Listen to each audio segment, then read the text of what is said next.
that not a lot of people know about Glacier Peak is that it's actually inspired by my elementary school.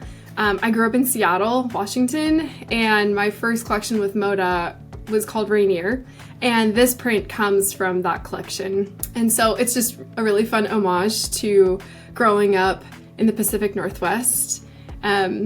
And Glacier Peak is one of my favorites because of its beautiful clean lines and its geometric design. I think that it's super versatile and you can use it for all sorts of different projects and fun things.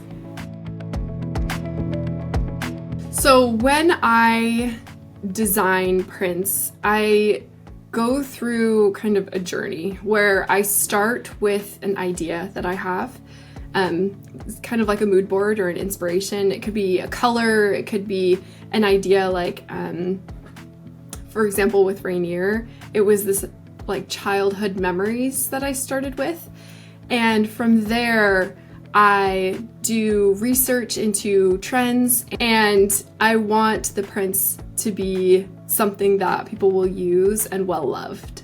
And so elegance is always something that I strive for.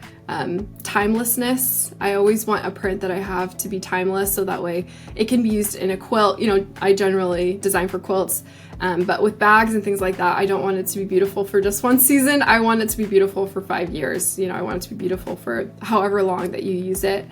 And so Glacier Peak is a good example of that. It's just this timeless print that can be used for, you know, years to come.